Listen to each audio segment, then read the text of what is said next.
All right. Well, good afternoon, Jet fans. Good Monday, Victory Monday, I should call it, Jet fans, as the Jets finally get their first win of the season. Yesterday, as they defeated the Dallas Cowboys 24-22 at MetLife Stadium. But before we get into the recap of yesterday's games, let's go around the league quickly to recap. Of course, the first game of the week was in New England as they beat the Giants last Thursday. Tonight, the week ends at Lambeau with the Packers hosting the Lions. The Battle of California in the NFC, San Fran at the Rams. San Fran proves to be too much for the Rams as they win 20-7. The Rams without Todd Gurley. Cincinnati lost to Baltimore 23-17. They are winless. Speaking of winless, the Dolphins continue to be winless as they lost 17-16 to the Redskins in Miami. The Redskins were winning 17-0. The Dolphins came back 17-16 with basically no time left on the clock. Went for two, was win or go home. They lost. They go home with a loss. I like the play call. Don't go for the tie, go to overtime. You go for the win right there, or you just end the game. And that's what they did. New Orleans, Teddy Bridgewater beats Jacksonville in Jacksonville, and Teddy has been proven to be a nice commodity to have on the team. He was traded by the Jets last year, backing up Breeze now and keeping them definitely in the running. In London, the Bucks fall to Carolina as Carolina's backup quarterback is 4-0, and you have to wonder, does Cam Newton ever play for this team again this season or ever? Is Cam Newton a Miami Dolphin next year? So there was a lot going on yesterday. Third string practice squad quarterback in Pittsburgh beats the Chargers in LA 24-17. The game wasn't even as close as it should have been. The Pittsburgh Steelers, I believe, were up 21-0 at one point. So another heartbreaker for Atlanta. They lost 34-33 on an extra point that was missed to end the game, basically. So Atlanta just can't do anything right. Dan Quinn and Matty Ice, Matt Ryan were in the Super Bowl 3 years ago, and it seems like from that point on, everything has been just falling, and not in a good way for them. They haven't been falling into place, been falling out of place, actually. So yesterday, Jets come home after the last time they were home was the Monday night game against the Browns, if you imagine that. And also the Browns lost 32-28. Can things start to be unraveled in Cleveland? Baker Mayfield being a turnover machine this year. I think he has 11 turnovers. OBJ not making the big plays that he was making. He had a great catch yesterday, but not really an impact on the field. Mayfield also in his post-game press conference giving his displeasure to the refs. So maybe things start to unravel there. I really thought Cleveland and the Jets would be the upcoming teams. Obviously, right now, none of them are showing that. And another huge game yesterday, it was Kansas City hosting Houston. And, Kansas City is a great place for fans. It is a big home field advantage to the Chiefs. Hard place to win. And Houston went in there and won 31-24. So Houston keeps pace with Kansas City. These two teams really look good. And Deshaun Watson and Patrick Mahomes, these quarterbacks are the future of this league. And, it was just a good game. So another future quarterback that everybody's been talking about, especially in this area, Sam Darnold. Obviously, he's been out since the end of week one. So, the Jets are 0-4. They haven't had a lead in the game since week one. And they dropped the first two games at home. Then they go on the road. They get blown out at New England, even though it was a 16-point difference. I mean, it wasn't even that close. They get blown out in Philly. They had a bye week in between there. And now they're coming home to face Dallas Cowboys, who won their first three and lost their last two. Cowboys were 7.5-point favorites coming in here. In the past, I have been to Cowboy Jet games where Cowboy Nation just takes over. And teams like the Cowboys, San Fran, New England, Dallas, they have a great following, a great fan base. Pittsburgh, Steeler Nation. They are around the league. They travel to the away games. Um, Dallas fans are loved and hated throughout the country. They're America's team. I have a lot of friends who are Dallas fans. So I thought yesterday would be total domination in the stands by Dallas fans. I would say it was 60-40 Jet fans. And that's something that was higher. I figured it would be 75-25, 70-30 Dallas fans because I've seen that in the past where it was almost all Dallas fans. So yesterday, I have to say, Jet fans, yes, they give up tickets to Dallas fans, but Jet fans came out to support the team. They came out to see Sam. This is also a weekend where the Jets were honoring their all-Jet team. This is a 100th year anniversary of the NFL. Each team doing something to contribute. The Jets is an all-Jet team. So Friday, the team that was voted in as the all-Jet team made an appearance at a high school game, and then Saturday they were at the stadium making an appearance. Yesterday they came in to be honored. You had, of course, Joe Namath. You had Marty Lyons. You had Joe Klecko, Wayne Krebet, the Brickenshaw Ferguson, Nick Mangold, Curtis Martin, Darrell Revis, Mickey Schuler, Pat Leahy, players who were nominated, or I should say voted in but could not make it, Mark Gastineau, Al Toon, and Tom Tupa. Even Winston Hill's children came as he's no longer with us. It was great to see before the game, like Le'Veon Bell go over to Curtis Martin and give him a hug. Darrell Revis and Jamal Adams speaking. Joe Namath talking to the head coach, Adam Gase.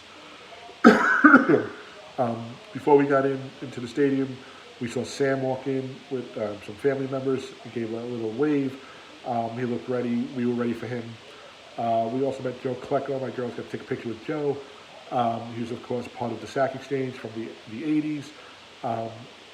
Joe Klecko, Mark Gastineau, Abdul Salam, Marty Lyons, the 4 sack exchange players. My girls have met, the 3 out of the 4 have not met Abdul Salam. They have met Mark, Joe, and Marty. Of course, Marty is the color commentator for the Jets on the radio that Bob was using. So, game, we go in to watch warm-ups. My kids get to meet Sam. He signed something for them before the game.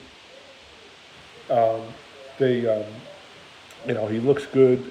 Fans are ready. Game starts. And goes, the first day, Sam comes out, throws the ball on first down, first play of the game. We haven't done that all year. We haven't done that in a lot. I can't count the amount of times that we've run the ball on first down in the last 10 years. So here's Sam, first play of the game. He throws the ball, makes a nice completion. They move the ball, but they're forced to punt. Okay. They still haven't scored a touchdown on their first drive in, I can't tell you how many games. I think it was like 16 plus games. So goes back and forth. Finally, they get the ball downfield. Le'Veon Bell scores on the ground with a touchdown from about the 7-yard line. Jets go up 7-0. First lead since week 1. Dallas scores a touchdown. Dallas then gets a field goal 7-3. Dallas has the ball deep in Jets territory. It is 3rd down and I want to say goal. I don't know if they can get the first down from where they are. And on 3rd down, they run Ezekiel Elliott to the left, and he's stopped at the line. And I have to say, Quinton Williams, the defensive line played very well. Leonard Williams also was in on a lot of plays. There's been rumors of him being traded by the trade deadline, which is October 29th. Jets are looking for a second rounder. Multiple reports yesterday from Ian Rappaport that teams have been contacting the Jets. He is a free agent at the end of the year. So either they let him go at the end of the year and get nothing, they franchise him and bring him back, give him a new contract, which I don't think they can do or will do, or get something for him during the season. If they can get a 2, I take it. If they get a 3 in players, I take it. So we'll wait and see. The Jets' next game is Monday night against New England. So they have 7 days. But I have to say, ironically, Leonard Williams played well yesterday. Or better than he has been playing. Not great, but well. So the Jets, up 7-3, they get the ball, and they're mixing it up. Demaryius Thomas, Crowder, some runs by Bell. Herndon, the tight end, is out because he was suspended and he was hurt when he came back. So you have backup tight end Ryan Griffin, who gets 3 catches for 28 yards. But the biggest catch, probably right now of his career, of course of the season, he catches a pass inside the 1 yard line by Sam, right over the middle. He gets hit as the ball hits him in the hands. He bobbles the ball, regains possession of the ball, is falling, and he knows enough to lean his arm out and cross the plane of the goal line. And I mean, barely break the plane and scores the touchdown.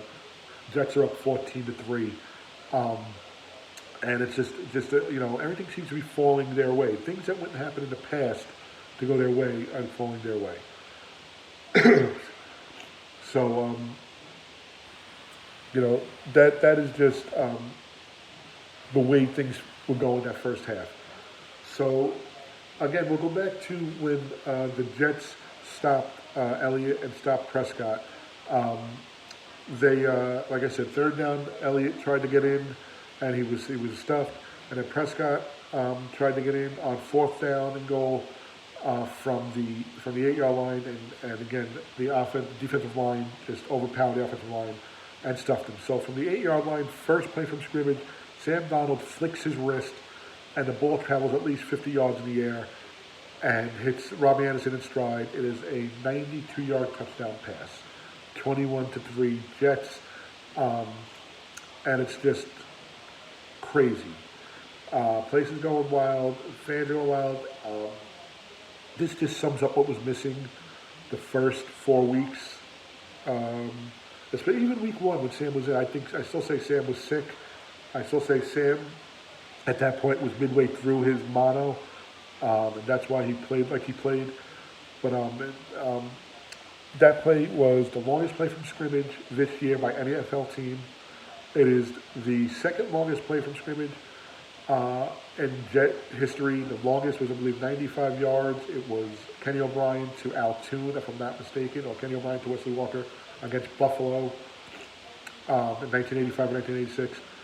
And it is the longest touchdown pass I should say, Sam Darnold becomes the youngest quarterback to throw a touchdown pass over 90 yards. 22 years and 130 years old. 22 years and 130 days old. Sam Darnold throws for a 92-yard touchdown pass.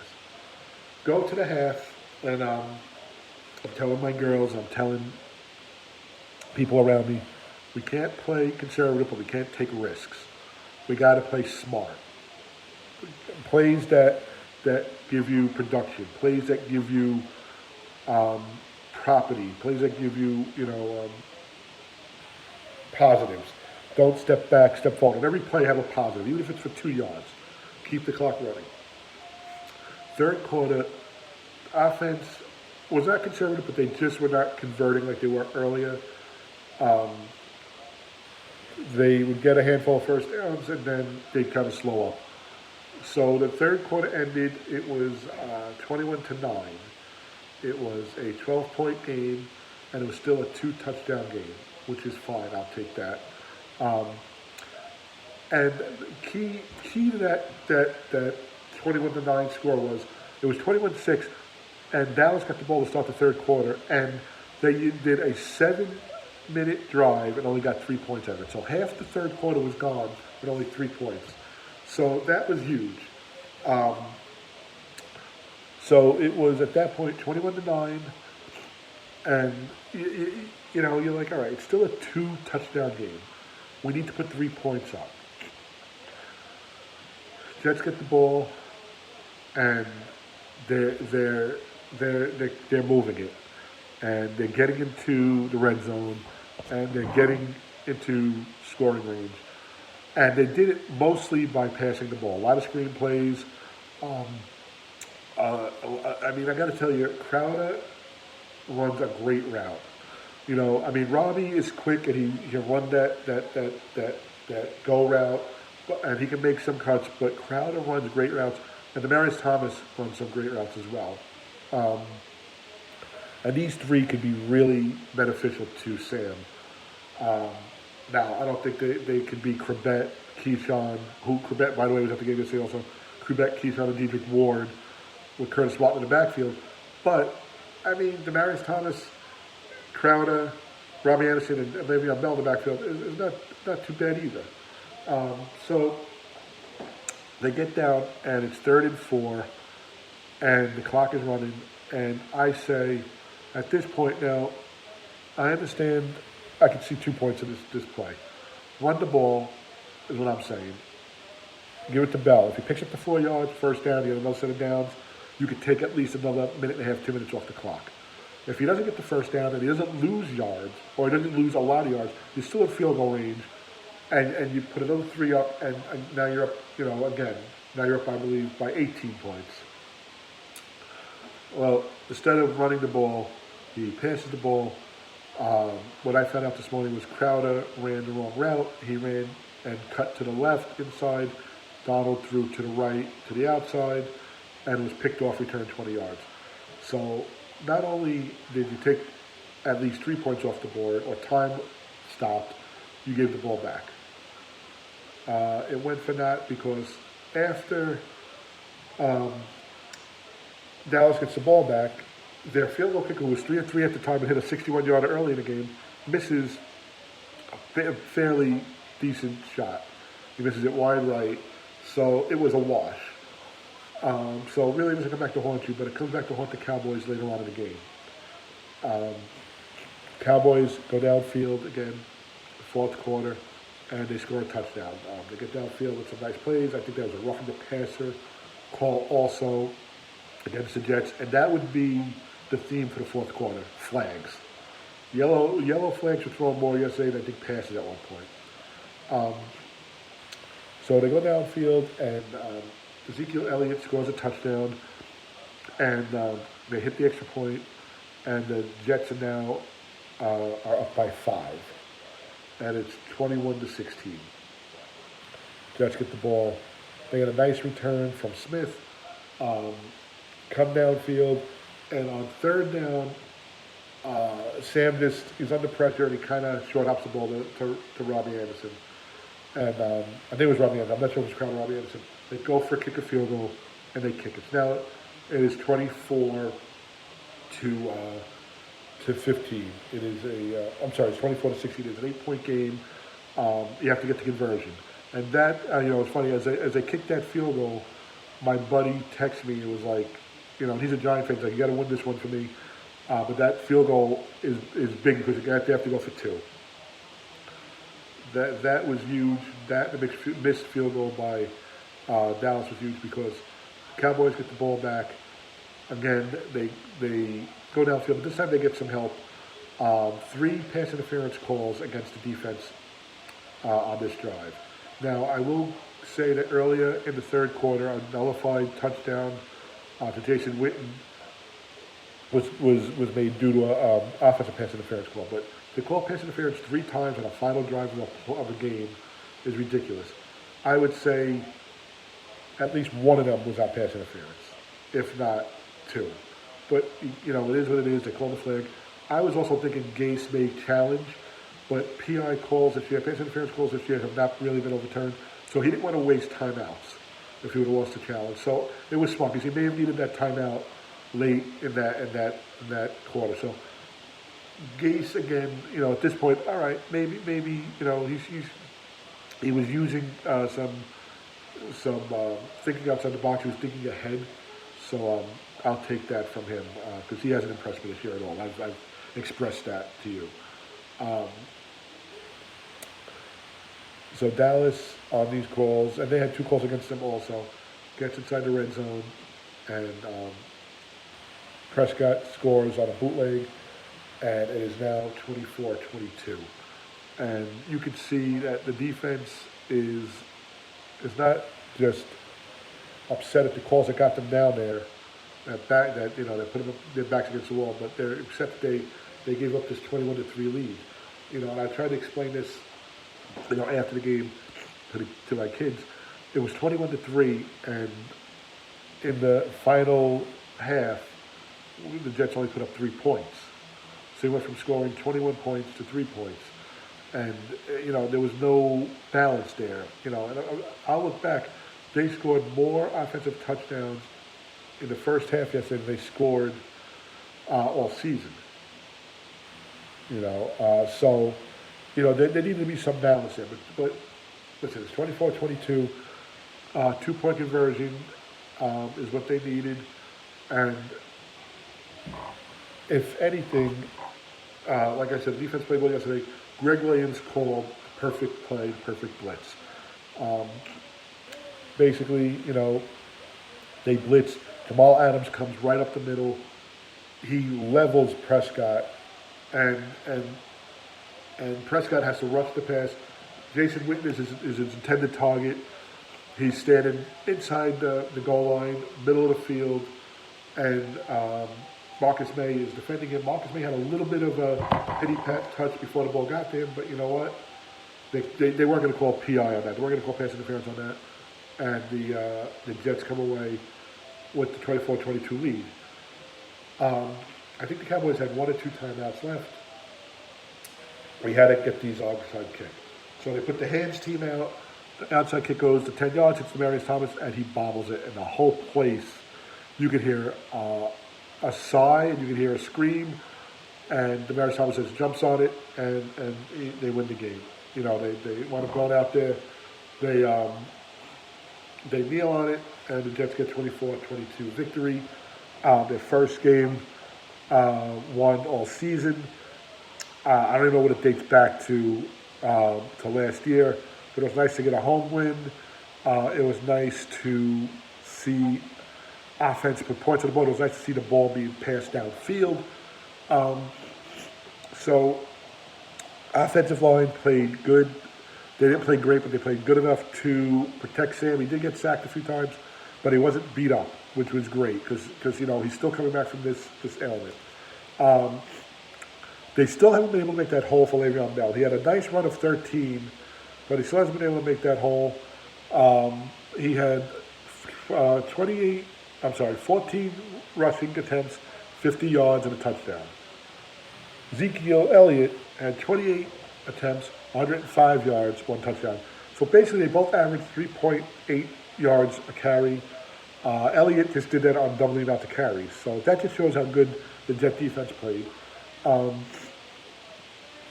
I think the game plan was geared towards Sam yesterday.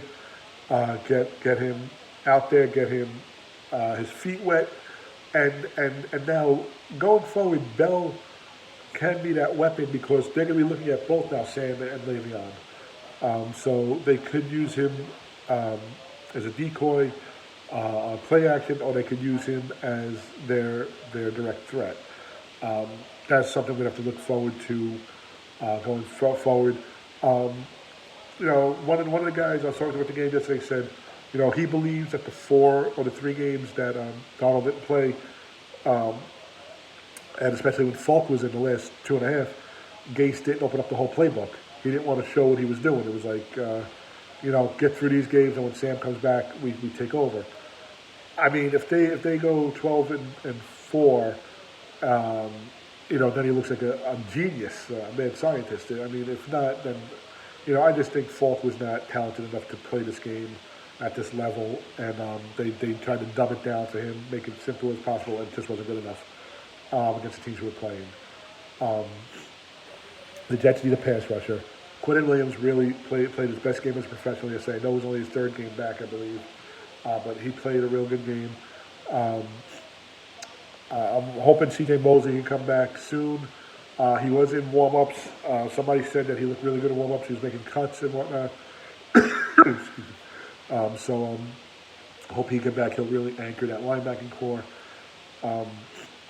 We do need a number 1 receiver. I like Crowder. I like Thomas. I like Robbie, but we don't have that real number 1.